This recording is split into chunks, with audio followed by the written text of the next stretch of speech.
요한계시록 14장 1절에서 5절 1절에서 5절 같이 읽겠습니다. 자, 시작. 또 내가 보니 보라 어린 양이 시온산에 섰고 그와 함께 14만 4천이 서 있는데 그들의 이마에는 어린 양의 이름과 그 아버지의 이름을 쓴 것이 있더라. 내가 하늘에서 나는 소리를 들으니 많은 물소리와도 같고 큰 우레소리와도 같은데 내가 들은 소리는 검은 고 타는 자들이 그 검은 고를 타는 것 같더라. 그들이 보좌 앞과 네 생물과 장로들 앞에서 새 노래를 부르니 땅에서 속량함을 받은 14만 4천 밖에는 능히 이 노래를 배울 자가 없더라. 이 사람들은 여자와 더불어 더럽히지 아니하고 순결한 자라. 어린 양이 어디로 인도하든지 따라가는 자며 사람 가운데에서 속량함을 받아 처음 익은 열매로 하나님과 어린 양에게 속한 자들이니 그 입에 거짓말이 없고 흠이 없는 자들이더라. 아멘. 저 여러분들이 이 14만 4천에 속하신 줄 믿습니까? 네, 오늘 우리 14만 4천, 오늘 우리 14만 4천에 대해서 함께 살펴보도록 하겠습니다. 자, 그래서 먼저 이제 요한계시록 14장을 우리가 다시 한번 전체적으로 우리가 살펴보는데 지금 이제 우리가 뭐 빠르면 오늘 아니면 다음 주까지 아마 하게 될 것 같은데 이제 하늘에서 있는 일들 우리가 그거가 이제 다 끝나갑니다. 이제 하늘에서 있는 일들을 이제 다 이제 마치게 되어지고요. 이제는 정말 이 마지막 시대에 이제 좀 약간 이제 뭐라고 해야 될까 부정적인 징조, 좀 이런 징조들을 앞으로 또 살펴보게 될 거예요. 자, 먼저 그래서 오늘은 이제 요한계시록 14장 전체와 또 이제 여기 14만 4천이 14장에 나오는데 요한계시록 7장에도 나와요. 그래서 그 14만 4천 여러분들이 많이 들어봤는데 그거를 뭐라고 딱 정의를 내려보라고 하면 또 어렵습니다. 그렇죠? 그래서 오늘 그 한 장 제가 정리한 거 유임을 나눠드렸으니까 그거 보시고 이따가 설명을 다시 한번 복습할 테니까 딱 여러분들이 이제는 누가 뭐라고 해도 14만 4천은 이거다 이렇게 딱 말할 수 있었으면 좋겠습니다. 자, 요한계시록 14장을 한번 전체적으로 한번 조명을 해보면요. 자, 먼저 이제 요한계시록 14장은 세 가지 파트로 세 부분으로 나눌 수가 있습니다. 그래서 요한계시록 14장은 먼저 여기 이 부분입니다. 1절에서 5절 부분이에요. 1절에서 5절. 그래서 시온산에 누가 서 있습니까? 어린 양이 서 있습니다. 그런데 거기에 이제 14만 4천 이 사람들이 함께 서 있는 거예요. 그래서 거기에 보면 또 하늘에서 많은 물소리와 우레소리와 검은 고 타는 소리가 나고 또 이 사람들 그러면 14만 4천에 해당되는 사람들은 어떤 사람들이냐? 땅에서 구원받은 사람, 속량함을 받은 사람들, 그리고 순결한 자, 어린 양을 따르는 자, 처음 익은 열매요 하나님과 어린 양에 속한 자, 또 거짓말이 없는 자들, 흠이 없는 자 이렇게 다섯 가지로 설명을 합니다. 그러니까 정말 구원받은 14만 4천에 해당된다라고 하면 우리의 이 땅에서의 삶이 이 다섯 가지 삶이 사실은 있어야 됩니다. 굉장히 아주 이게 뭐라고 할까 아주 정말 본질적인 제자도로서 우리가 어떤 삶을 살아야 되는지 다섯 가지로 명확하게 나와 있습니다. 그러니까 성경은요 구원받은 그리스도인들이라면 제자로서 어떻게 살아가야 될지에 대해서 구체적으로 분명하게 말씀을 하고 있다는 것입니다. 자, 그래서 이 14만 4천은 그래서 천상의 교회, 천상에서 승리한 교회를 가리키는 것입니다. 그래서 이 땅의 종말론적인 나라에서 부활하여서 3층 천에 해당되는 낙원에 해당되는 그곳에서 어린 양과 함께 있는 구속받은 속량받은 구원받은 모든 성도들. 자, 이게 이제 14만 4천을 가리키는 것입니다. 그래서 이거는 이제 하늘에 있는 14만 4천을 가리키는 거예요. 그리고 요한계시록 7장에는 땅에 있는 14만 4천. 근데 그거는 결국은 같은 사람이에요. 땅에서 14만 4천으로 살았던 사람이 죽으면 하늘에서도 14만 4천으로 있는 거잖아요. 우리 상식적으로 그렇잖아요. 그렇죠? 그 본질은 안 바뀌는 것입니다. 그러나 이제 하늘에서는 이제 영적인 부활을 한 상태겠죠. 몸은 남아있고. 그리고 이 땅에서 살다 순교한 모든 그리스도인들은 다 하늘에서 영적인 부활을 해서 14만 4천에 해당되는 거예요. 그리고 그 사람들은 어떻게 살았느냐? 아까 다섯 가지 삶을 살았던 사람들이라고 설명을 하는 거예요. 자, 분명해요? 안 분명해요? 너무 분명하잖아요, 그렇죠? 자, 이게 이제 첫 번째 이제 부분이고요. 그 나머지는 이제는 이 마지막 때, 최종적인 마지막 때를 두 파트로 나눠서 또 설명을 하는 거예요. 그래서 이제 먼저 첫 번째는, 그리고 이제 요거는 이제 12절, 13절이지만 여기에도 좀 약간 해당되는 부분이에요. 그래서 14만 4천으로 살았던 사람들이 나중에 어떤 결과, 어떤 축복을 받느냐. 그게 이제 주님 안에서 죽은 자들은 복되도다 하면서 이제 영적인 안식과 쉼을 이제 하는 거예요. 그게 하늘에서 그렇게 이제 있는 거예요. 이 땅에서는 정말 순교자로서 그렇게 막 그렇게 살았지만 하늘에서는 영적인 안식과 쉼을 거기서 누리고 있는 거예요. 그리고 새 노래로 이제는 노래하는 이런 걸 이제 하고 있다는 것입니다. 그러니까 참 하늘나라에서도 보니까 이 찬양이 중요한 요소인 것 같아요. 그게 이제 우리가 지금 하는 찬양과 어떻게 다를지 모르겠지만 본질은 같겠죠. 그래서 우리가 찬양이 예배에 그래서 참 중요한 부분입니다, 사실은. 그리고 하늘에서도, 그리고 새 하늘과 새 땅이 도래하더라도 새 노래는 계속해서 부르게 되는 거예요. 자, 그래서 이제 두 번째 파트는 천사가 이제 새 천사가 나옵니다. 그래가지고 첫 번째 천사는 모든 민족에게 전할 영원한 복음을 갖고, 자, 이제 심판의 시간이 이르렀다 이렇게 말하면서 하나님께 영광을 돌려라, 심판의 때가 왔으니까, 이렇게 이제 마지막 심판에 대한 외침을 하는 거예요. 그리고 그 외침은 지금도 계속 울려 퍼지고 있는 거예요. 이게 어느 한순간만 울려 퍼지는 것이 아니라 지금 계속해서 예수 그리스도의 승천 이후 교회 시대에 계속해서 그런 소리가 성경 말씀을 통해서든 믿는 사람들 통해서든 이 복음의 이 외침의 소리가 계속 있었어요, 없었어요? 계속 있었던 것입니다. 그 두 번째 천사는 진노의 포도주를 먹이던 이젠 큰 성 바벨론이 무너졌도다 이렇게 외치는 거예요. 큰 성 바벨론, 이게 어디 나옵니까? 큰 성 바벨론이 요한계시록 몇 장에 나와요? 또 이렇게 17장에는 17장, 16장에는 큰 음녀, 17장에는 큰 성 바벨론 이렇게 나오는 거예요. 그러니까 16장, 17장은 같은 거예요. 그래서 16장, 17장에 나오는 그 내용이 여기 이제 앞서서 또 나오는 것입니다. 계속해서 반복된다고 그랬잖아요. 요한계시록 같은 내용이 계속 반복되는 거예요. 그렇게 이해해야지 요한계시록이 이해가 됩니다. 그래서 큰 성 그 바벨론이 무너졌도다라고 외치는 것입니다.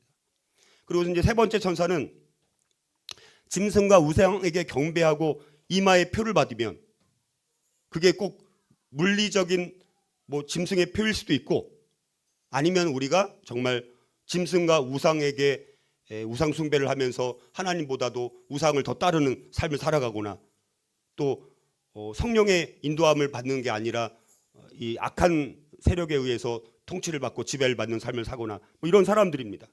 이런 사람들은 어떻게 된다는 거예요? 하나님의 진노의 포도주를 받게 된다는 거예요. 진노의 포도주, 이거는 완전히 심판을 말하는 것입니다. 그리고 또 천사와 어린 양 앞에서 불과 유황으로 고난을 받게 될 것이다. 지옥에 떨어져서 타는 불못에, 영원한 불못에 거기서 영원히 고통 가운데 있게 된다라는 것을 지금 여기서 보여주는 것입니다. 그리고 고난의 연기가 올라갈 것이다. 밤낮 이들은 아예 밤낮 쉼을 얻지 못하는 거예요. 한시도 쉼을 쉴 수가 없는 거예요. 얼마나 고통스럽습니까, 여러분들? 이게 얼마나 고통스러운지, 지옥에서의 그 지내는 시간들이 그건 영원한 거예요, 영원한 거. 여러분들 이 땅에서 여러분들 우리가 믿음으로 사느냐, 신자로 사느냐, 불신자로 사느냐에 따라서 영원한 우리 운명이 달라지는 거예요. 이렇게 엄청난 복음을 듣고도 거절하는 사람들은 어쩔 수 없는 거예요. 그 마음이 강팍해서. 자, 그래서 이것도 결국은 뭐를 말하는 것입니까? 이것도 결국은 은혜와 멸망의 경고입니다. 하나는 은혜를 받고 하나는 멸망을 받는다는 것입니다. 그래서 신자들과 불신자들이 운명이 어떻게 될 것인지 이걸 보여주는 거예요. 그래서 거기 가운데 뭐라고 했습니까? 지금 이후로 주 안에서 죽는 자는 복이 있도다. 자, 이렇게 경고의 말씀을 주면서 짐승과 우상에게 경배하고 불신자로 살아가는 자들은 영원한 고통을 받지만, 그러나 지금 이후부터 계속해서 주님 안에서 이렇게 순교자로서 살다가 죽어가는 수없는 많은 그리스도인들은 뭐가 있다는 거예요? 복이 있도다. 신자와 불신자의 운명을 극명하게 대조를 시키고 있는 거예요. 이거는 마지막 때 이건 주님의 재림으로 심판이 이루어질 때 이거는 이제 완성이 되는 겁니다. 그러니까 최종적인 마지막 때 주님의 재림으로 어떻게 이 세상이 이렇게 멸망을 받고 믿는 자들은 복을 받게 되는지 이거를 보여주는 거예요. 그렇죠? 이것도 어렵지 않죠? 예, 요한계시록이 그렇게 어려운 게 아닙니다. 그 다음에 이제 또 세 번째 장면은 뭐냐? 이제는 여기는 이제 극명하게 두 천사가 나옵니다. 이거는 이제 요한계시록 14장 14절에서 20절 해당되는 부분인데 성전에서 나오는 천사가 두 천사가 있습니다.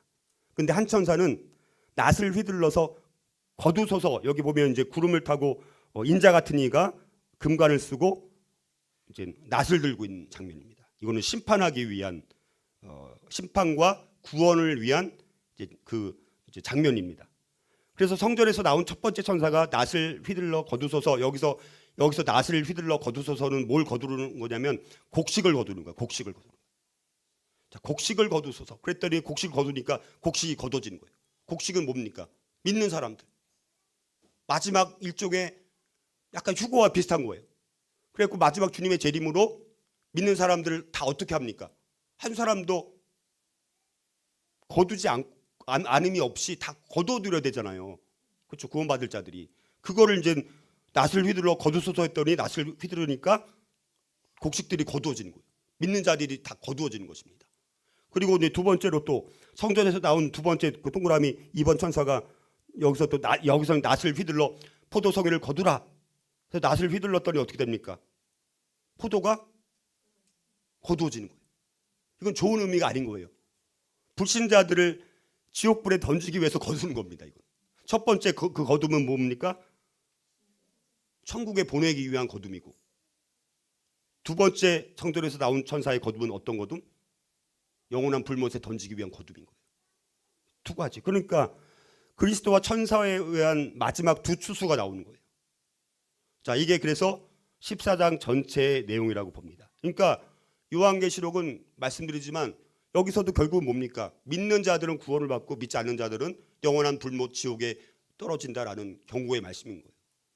딱 그냥 분명해요. 그러니까 쉽게 설명하면 뭐 복잡한 것 같지만 그냥 그런 명령이에요. 그런데 이제 그리스도인은 어떤 사람이냐?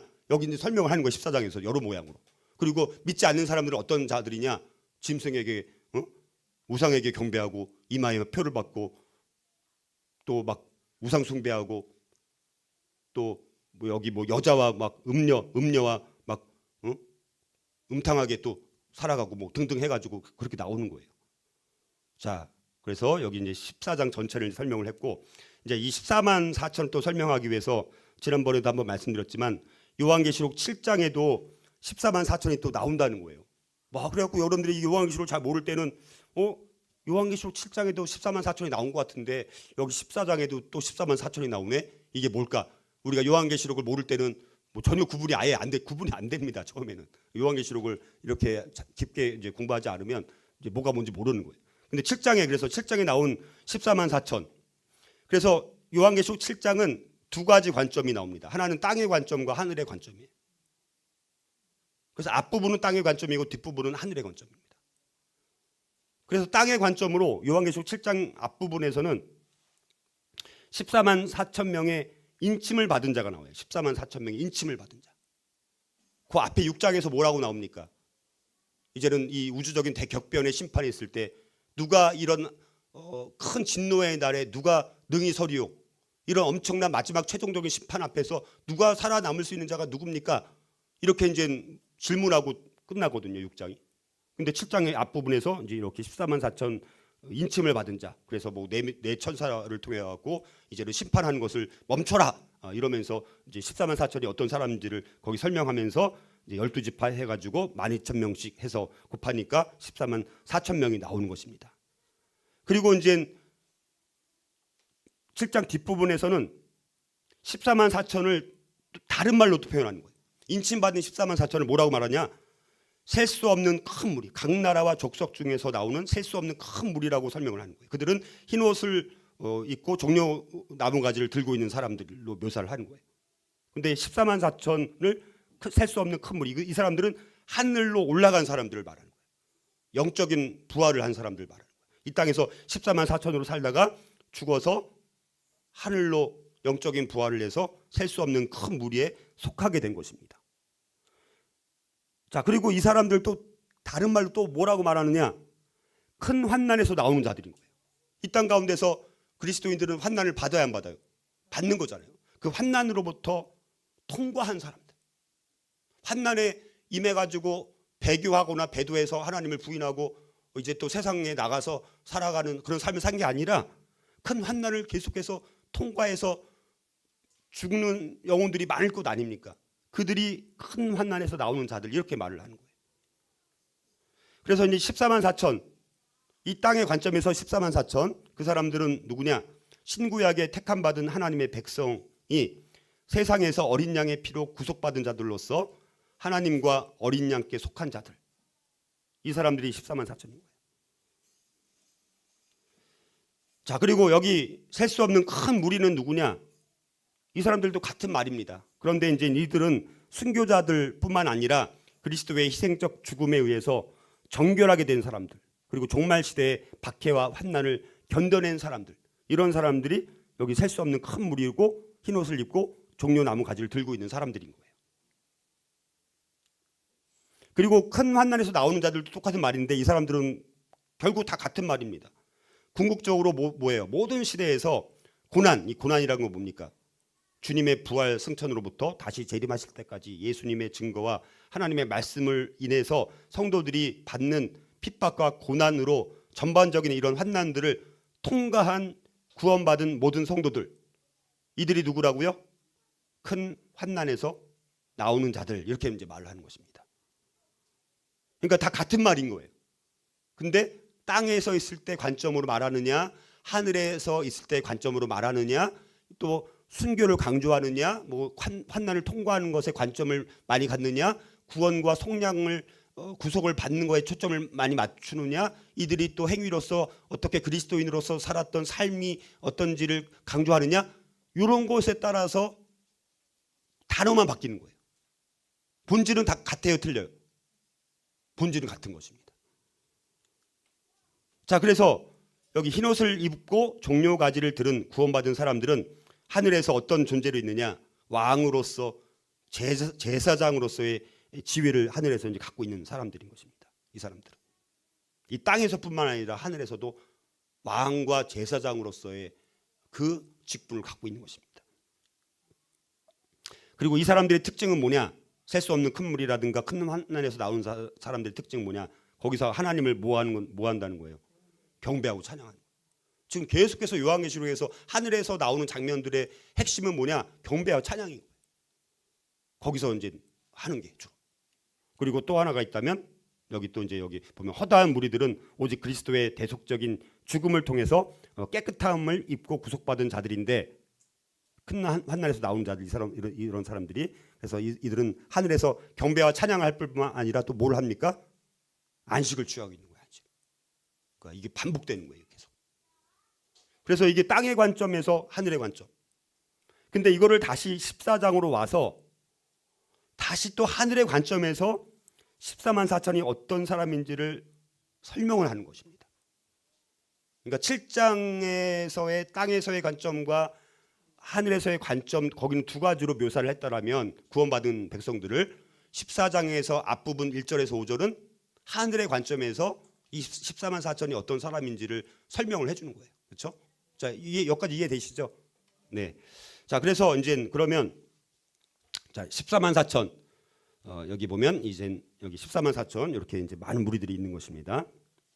자, 요한계시록 7장 4절에서 그랬던 것처럼 똑같이 14만 4천이 나오는데 이건 다 같은 의미인데 하나님의 백성의 전체 숫자를 가리키는 그런 의미입니다. 그런데 관점만 7장에서는 땅의 관점, 14장에서는 하늘의 관점.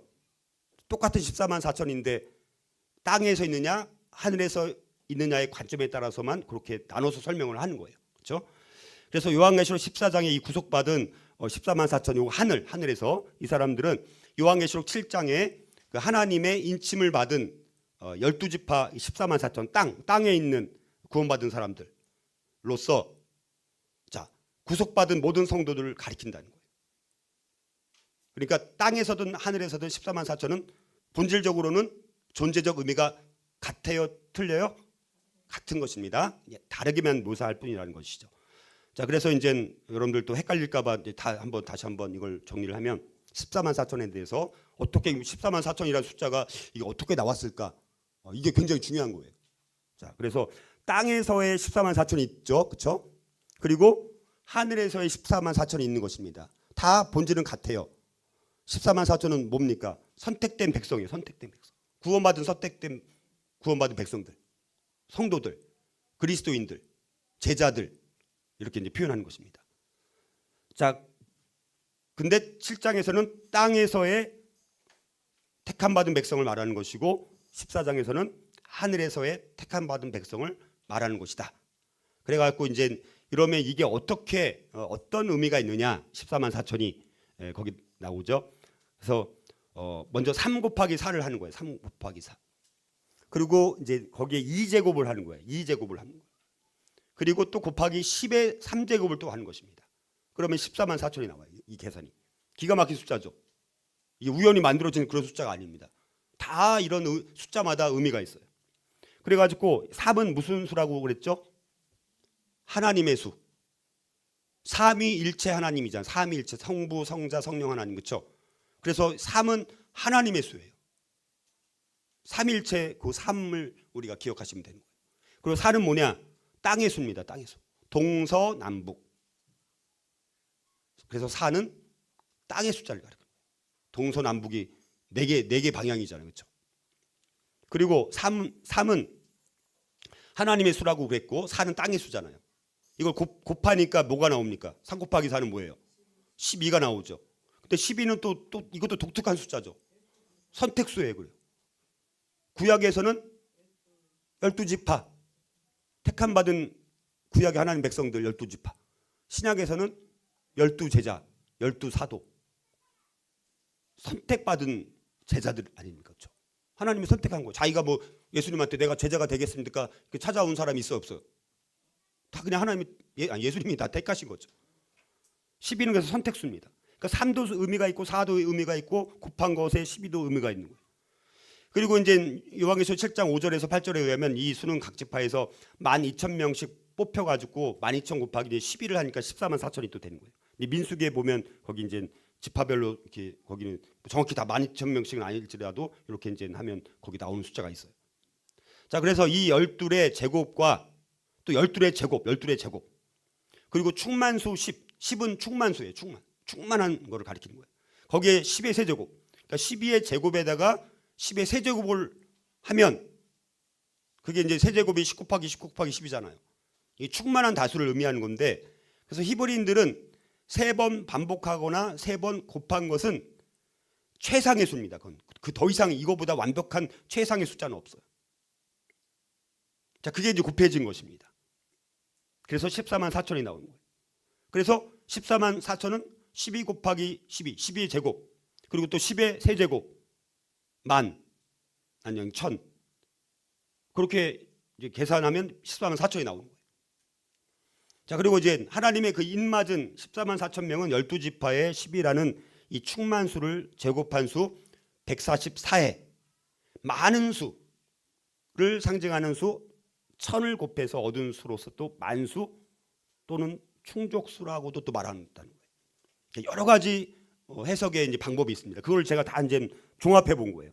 14만 4천이 어떤 의미가 있을까? 다 한번 모든 자료들 제가 참조해 갖고 요약을 해 보니까 이런 의미들이 있다라는 거예요. 그래서 하나님의 구원의 충만함. 그러니까 구원받은 하나님의 백성들은 하나님의 구원의 그 충만함 가운데 택함 받아서 구원받은 거예요. 이 사람들. 여러분, 저와 여러분들이 이 14만 4천에 속한다고 하면 또. 따라서 이 14만 4천이라는 수는요, 구원받은 하나님의 백성을 총칭하는 상징적인 숫자예요. 그래서 하나님의 택함 받은 무수한 많은 백성들. 그냥 문자적으로 딱 14만 4천 이런 개념이라기보다는 그 앞에서 7장 뒷부분에서 뭐라고 나왔습니까? 하늘에 셀 수 없는 큰 무리.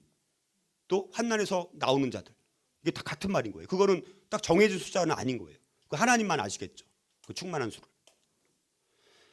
자, 그래서 이것은요, 구약의 백성 12라는 그 성취로서의 신약의 백성 12의 수를 서로 곱하고 거기에 완전성과 무한성을 나타내는 수인 1000을 곱한 것으로 전체 하나님의 백성을 의미하는 것으로서 신구약에 택함 받은 하나님의 백성을 다 포괄하는 것이 14만 4천이다.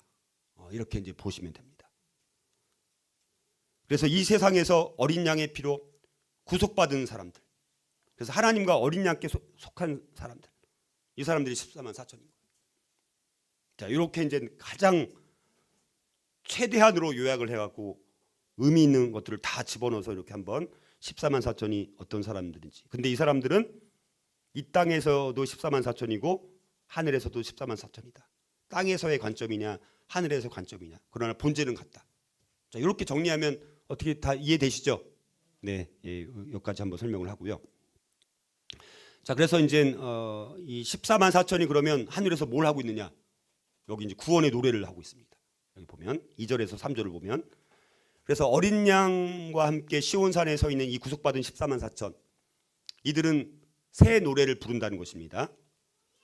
자, 이들 14만 4천은 많은 물소리와도 같고 큰 우레소리와도 같은 큰 음성으로 보좌 앞에서 새 노래를 불렀는데, 이 노래는 이들 외에 14만 4천 외에는 결코 배울 수 없는 노래다.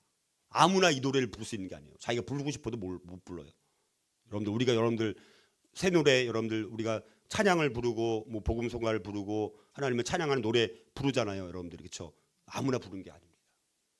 여러분들 입술을 통해서 가요가 나오는 게 아니라 이렇게 주님을 찬양하고 어린 양 예수님을 찬양하는 노래가 나온다는 것 자체가 축복입니다. 그 자체가. 여러분들이 입술을 통해서 많이 그렇게 찬양을 했으면 좋겠어요. 그래서 2절 같이 한번 읽어보겠습니다. 2절 같이 시작. 내가 하늘에서 나는 소리를 들으니 많은 물소리와도 같고 큰 우레소리와도 같은데 내가 들은 소리는 검은 고 타는 자들이 그 검은 고를 타는 것 같더라. 2절에 이렇게 말씀합니다.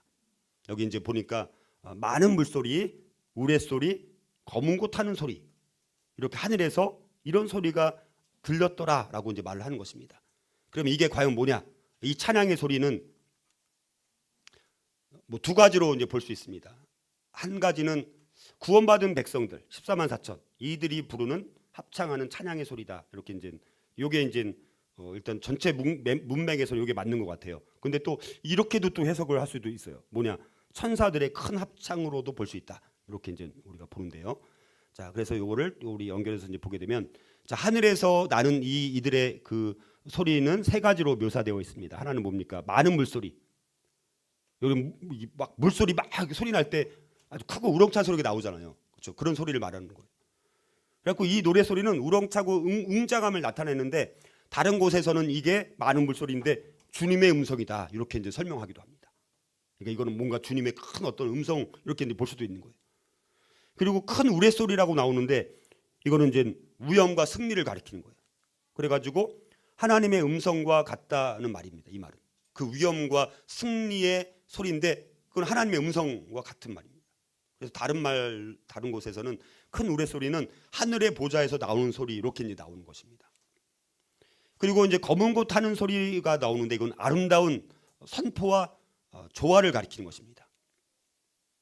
자, 이런 아름다운 찬송 소리 같다는 말인데, 다른 곳에서 검은 고 소리는 짐승과 그의 우상과 그의 이름의 수를 이긴 자들, 승리한 자들이 검은 고를 타는 찬송 소리 이렇게 말하기도 한다는 것입니다. 그러니까 이 천상의 이런 찬양 소리가 검은 고 연주하는 이들의 소리와 같았다라고 말씀하는 것은 그 소리가 아까 이제 많은 물소리나 큰 우레 소리에 비유될 만큼 어미롭고 장엄할 뿐만 아니라 하모니, 조화를 갖춰서 너무너무 아름다운 찬양이었다는 것입니다. 요한이 이걸 하늘에서 나는 소리를 들었을 때 그게 많은 물소리 같고 우레소리 같고 검은 고 타는 소리와 같다라는 것은 너무너무 어미롭고 장엄하고 웅장하고 경이롭고 아름답고 근데 또 그것이 막 하모니를 또 조화를 이루면서 균형 있게 막 이렇게 참 상상이 안 가는 소리죠. 우리도 아주 뛰어난 영성 있는 정말 준비 많이 해서 하나님 앞에 기도해야 하는 그런 찬양 합창 찬양이라든가 오케스트라 뭐 이런 것들을 들으면요, 하나님을 높이지 않는 그런 소리도 감동이 있어요. 그것도 감동했습니다. 근데 이런 찬양이 만약에 울려 퍼진다면, 이런 오케스트라가 울려 퍼진다면요, 정말 감동의 도가니라고 해야 될까? 그런 장면을 여기서 이제 말하는 것입니다. 하늘에서 이들이 이런 소리를 들으면서 이런 이제 찬양을 이제 하는 거예요. 새 노래로. 자, 그래서 이런 천상의 소리는 듣는 이로 하여금 너무나 경외감을 갖지 않을 수 없게 만든다는 것입니다. 따라서 이 하늘의 찬양은 크고 위험차고 듣기에 너무나 아름다운 소리일 뿐만 아니라 고난을 이기고 승리한 성도들을 환영하는 천사들의 노래로도 볼 수 있다. 이런 게 이제 천사들의 노래라고 봤을 때는 이렇게 이제 볼 수도 있다는 것입니다. 이는 지상에서의 승리와 하늘나라에서의 기쁨이 긴밀하게 연관되어 있다는 것을 나타낸다는 것입니다. 자, 그리고 3절 같이 한번 읽어보겠습니다. 3절 같이 시작. 그들이 보좌 앞과 내 생물과 장로들 앞에서 새 노래를 부르니 땅에서 속량함을 받은 14만 4천 밖에는 능히 이 노래를 배울 자가 없더라. 이렇게 이제 말씀합니다. 여기 보면 이제 새 노래, 여기 이 14만 4천이 뭘 부른다고요? 새 노래를 부르는 거예요. 이들은 누구라고요? 땅에서 속량함을 받은 14만 4천이고, 분명히 설명을, 땅에서 속량함을 받은 자들이 이 사람들. 그래갖고 이 14만 4천은 이 새 노래를 부르는 자들이 땅에서 속량함을 받은 백성으로서 승리한 교회라는 것을 우리에게 이제 설명을 해주는 것인데, 왜냐하면 이 노래를 부르는 장소가 어디입니까? 땅이 아니라 천상, 하늘이기 때문이라는 것이죠. 이 새 노래는 어린 양 예수 그리스도의 대속으로 구원받은 사실을 찬양하는 14만 4천이 부른 노래라는 것입니다. 그래서 이 3절의 새 노래는 계시록 5장 9절에도 보면 거기는 이제 내 생물과 24장로가 나옵니다. 그들도 무슨 노래를 부릅니까? 새 노래를 불러요.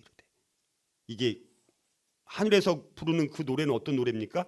승리한 교회가 부르는 노래는 새 노래입니다. 새 노래.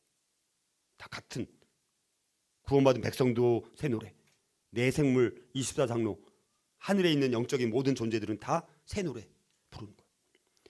그래서 이 새 노래를 부르는 주체인 14만 4천은 이 3절에서 뭐라고 설명하느냐? 땅에서 속량함을 받은 자들이다, 이렇게 말하는 거예요. 그래서 이 노래를 새 노래라고 한 것은 뭡니까? 노래가 오직 땅에서 속량함을 받은 성도들, 다시 말해서 하나님으로부터 새롭게 창조된 무리들만이 부를 수 있는 노래이기 때문에 새 노래라고 하는 거예요. 아무나 새 노래를 부르는 건 아닙니다. 구원받은 백성들만, 땅에서 속량함을 받은 백성들만 새 노래를 부를 수 있습니다.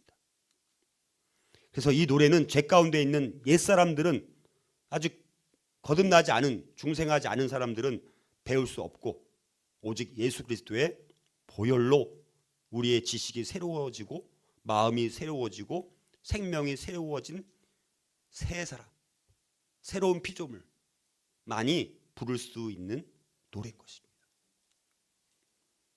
근데 여기서 땅에서 속량함을 받은 자들 이렇게 말해요.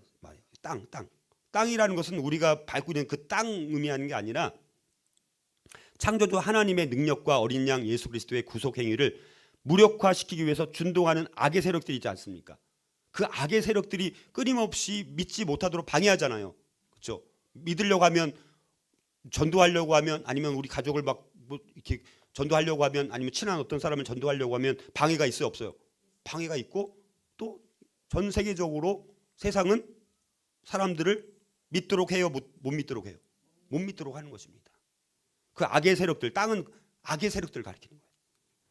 그래서 땅은 사탄의 통치가 허용된 영역으로 땅에서 속량함을 받았다는 것은 흑암의 권세에서 우리를 건져내사 그의 사랑의 아들의 나라, 영원한 나라로 옮겨주신 것을 말하는 것입니다.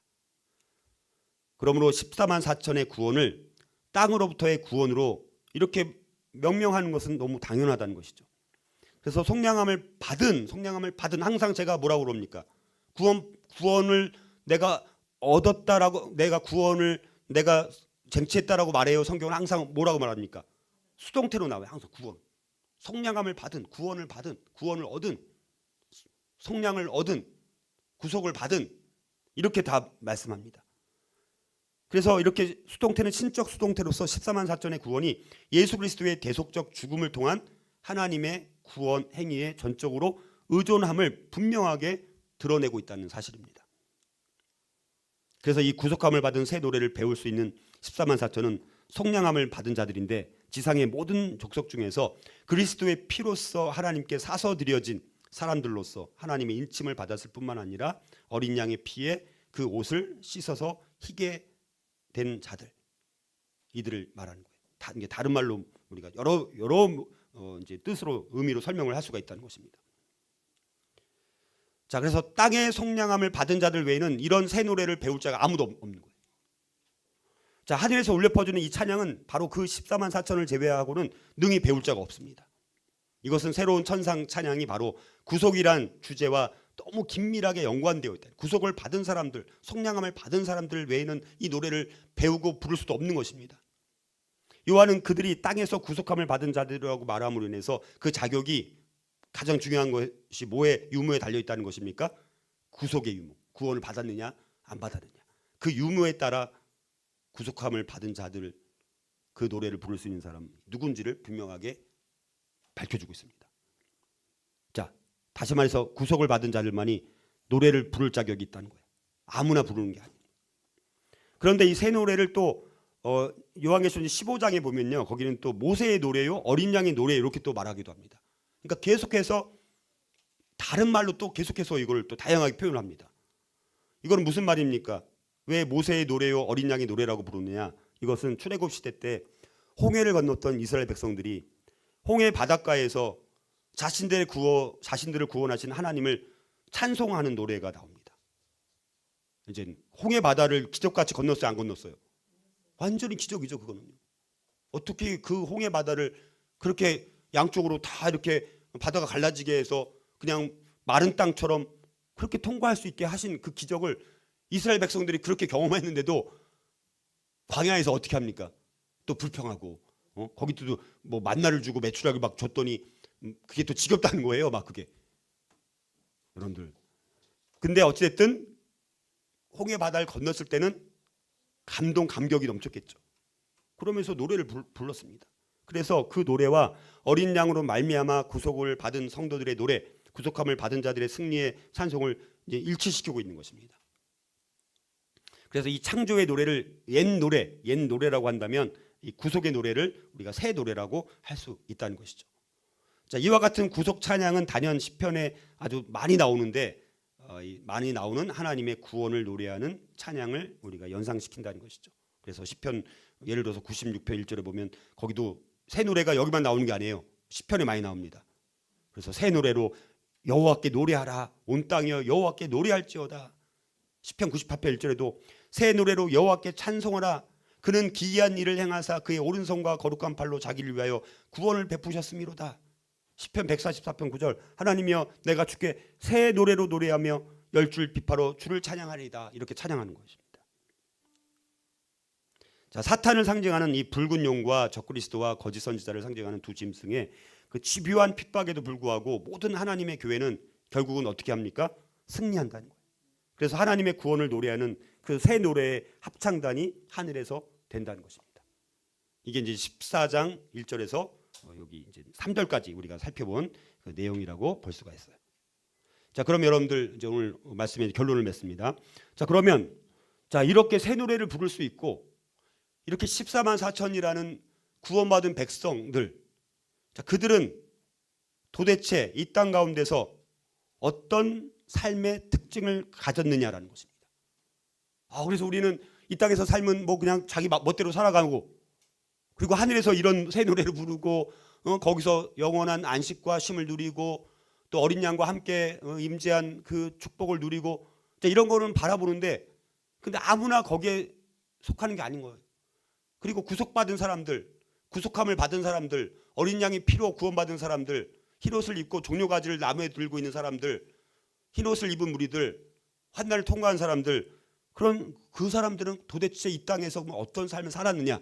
하늘에 있는 사람들인데 그들의 과거, 이 땅에서의 과거의 삶은 어땠는지 이걸 5가지로 설명하는 거예요. 그게 몇 절, 4절과 5절입니다.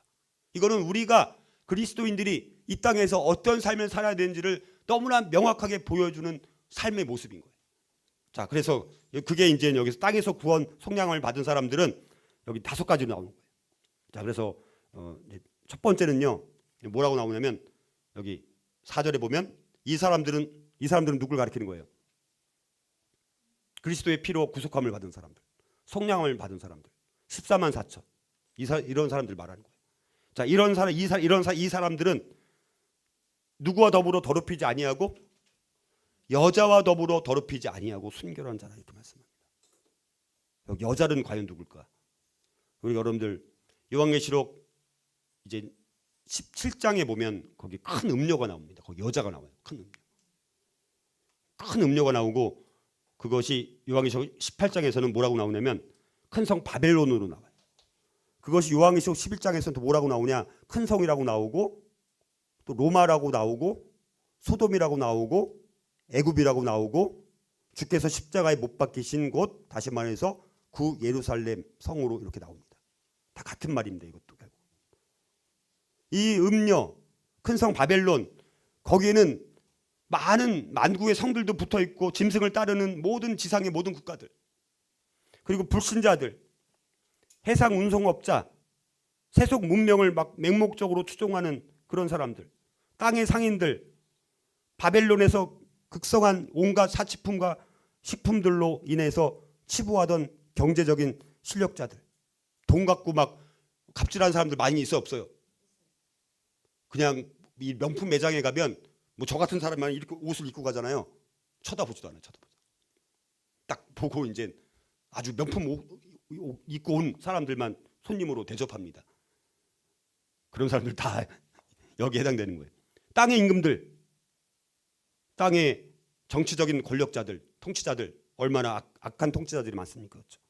만국의 성들, 막 아까 귀신들, 그 밑에는 바다에서 올라오는 짐승, 그 위에 이 음녀가 막 앉아 있는 것입니다.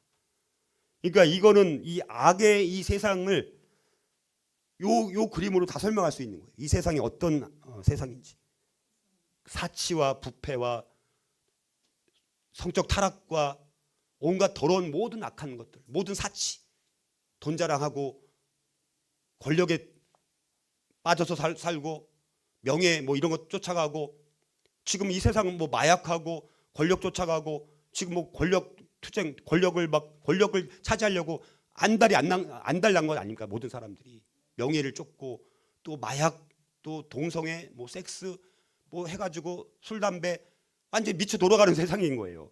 그 세상을 이렇게 말하는 거예요. 경제의 노예가 다 되는 거예요. 만모니즘. 자, 이런 세상 속에서 더럽히지 않는다는 게 여러분 쉬운 일이 아닌 거예요. 우리가 지금 교회에 있지만 교회 문 바깥을 나가는 순간 이 세상 가운데 이런 큰 음료가 지배하는 그런 세상이에요. 거기서 자기를 정교를 지켜가지고 우상 숭배를 하지 않고 배교하지 않고 끝까지 믿음을 지키는 거, 순결하게 영적인 순결을 지키는 거 쉬운 게 아니라는 것입니다. 그래서 우상 숭배와 배교를 하지 않고 하나님과 어린 양에 대한 신앙의 순결을 지키는 자들이 14만 4천이라는 거예요. 쉽게 말하면. 근데 자기는 14만 4천에 속했다고 착각하는데, 근데 이 땅에서 살면 어떻게 합니까? 세상에서 누릴 거 다 누리는 거예요. 또 교회에서도 뭐 떵떵거리고 자기는 또 뭐 장로인데 뭐 돈이 많거나 뭐 높은 직위에 있거나 뭐 그런 사람들만 또 장로가 많이 되기도 하고, 그런 사람들이 또 큰 교회는 대부분 활동합니다. 돈이 없고 백 없고 가난한 장로는요 거기서 영향력을 발휘할 수가 없어요. 교회가 큰 음료 같아요. 교회가 지금은요. 그래서 이런 사람들이 14만 4천이라는 거예요. 두 번째, 이들의 특징은 뭐냐? 어린 양이 어디로 인도하든지 따라가는 자. 자기가 원하는데 자기가 걸어가는 게 아니에요. 누가? 어린 양이 어디로 가든지 골짝 빈들에도 막 그렇게 막 찬양할 때 막 뜨겁게 하다가도 자기가 원하는 길이 아니면 가요, 안 가요? 안 갑니다. 이거는 거의 안 가요, 솔직해요. 좁은 십자가의 길 가요, 안 가요? 안 가요. 다 넓은 길로 가죠, 여러분들. 말로는 다 이렇게 간다라고 해요. 근데 자기 소견에 오른 대로 가더라니까, 대부분이 제가 보니까. 그래서 여러분들 이게 어떤 길입니까? 편안하고 안락한 길을 버리고 어린 양 예수 그리스도의 삶과 죽음과 부활의 길을 따르는 자가 되어야 한다는 것입니다. 편안하고 안락한 길, 우리는 이 길을 걸어가기를 원합니다. 어린 양 예수 그리스도의 길은 어떤 길입니까? 예수님이 걸어가신 길, 십자가의 죽음의 길이잖아요. 좁은 길이잖아요. 그러나 부활의 길이잖아요. 그렇죠? 그런 사람들이 돼야 돼요. 여러분들, 그래서 지상에서 생활하셨던 그리스도의 삶과 가르침을 따르는 사람들인 거예요. 심지어 순교에 이르기까지 그리스도를 추종하는 사람들. 베드로가 예수님 부인하고 얼마나 민망했을까요? 그렇죠? 예수님 향해서. 그래서 그 낚시를 하고 이제 고기를 잡는 베드로에게 나타나서 예수님께서 뭐라고 말씀합니까? 너가 나를 사랑하느냐? 그러니까 베드로가 사랑한다라고 말을 해요, 안 해요? 내가 사랑하신 줄 주님이 아시나이다. 자기가 직접 말을 못하고 또 물어봐요. 3번 물어봅니다. 그리고 나서 예수님이 베드로한테 하는 얘기가, 너가 나중에는 이제 너가 원하는 길로 너가 다녔지만 이제는 어떻게 된다는 거예요? 내가 인도하는 길로 가게 될 것이다. 그게 어떤 길이었습니까? 베드로가 죽었을 때 십자가에 거꾸로 못 박혀서 죽었어요. 십자가에 거꾸로 못 박혀서 죽었다고 그렇게 사람들에게 전승으로 내려옵니다. 그게 주님이 원하시는 길이었어요. 과거에는 자기가 원하는 길로 다녔어요.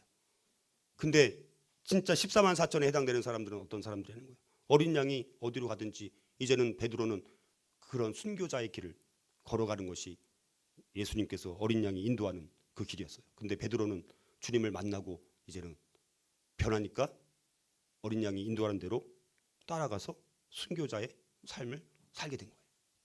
그런 삶을 말하는 거예요. 진짜 쉬운 삶이 아니라니까요, 여러분들. 3번째는 뭐라고 말씀합니까? 사람 가운데서 속량함을 받아 처음 익은 열매로 하나님과 어린 양에게 속한 자들이니. 여기 보면 처음 익은 열매, 여러분 처음 익은 열매. 첫 열매는 어떻게 합니까? 하나님께 드리잖아요. 그러니까 처음 익은 열매. 그러니까 내 삶을 첫 열매처럼 내 삶을 통째로 하나님께 드린 삶을 말하는 거예요. 여기 처음 익은 열매라는 것은. 그래서 그런 내 모든 것을 하나님께 온전히 다 통째로 드림으로 인해서 세상으로부터 구별되어서 하나님께 속하게 된 자들. 여기 완전히 구별된 거예요. 하나님의 진노의 심판을 피할 수 없는 비그리스도인이 아니라 자신을 하나님께 온전히 드림으로 말미암아 세상으로부터 완전히 구별되어서 하나님께 철저하게 속한 자. 이런 사람들이 14만 4천이라는 거예요. 4번째는 어떤 삶이냐? 여기 보면 그 입에 뭐가 없어요? 거짓말이 없는 거예요. 거짓말. 여러분, 이 거짓말이 입만 열면 거짓말하는 사람들이 얼마나 많은지 모릅니다. 결코 거짓말이 발견되지 않고 진실한 사람들. 사탄의 행위를 용납하거나 따르지 말고 결코 거짓말이 발견되지 않는 정말 진실한 자. 그 입에 거짓말이 없는 사람들은 바로 그런 사람들입니다. 마지막으로 흠이 없는 자들이더라. 죄악으로부터 더러움에 물들지 않고 생활이 정결하며 순교를 간직한 자가 되어야 합니다. 생활이 정결한 자, 지상에 있는 동안 죄악으로부터 자신을 지켜갖고 더러움에 물들지 않고 순교를 간직한 사람들. 자, 이런 사람들, 이게 14만 4천이라는 것입니다. 5가지로 이렇게 요약할 수 있습니다. 여러분들, 우리는 천국에서 누리는 아까 영원한 쉼과 안식을 당연한 것으로 생각하는데 거기에 따른 대가지불, 우리 그리스도인은 대가지불이에요.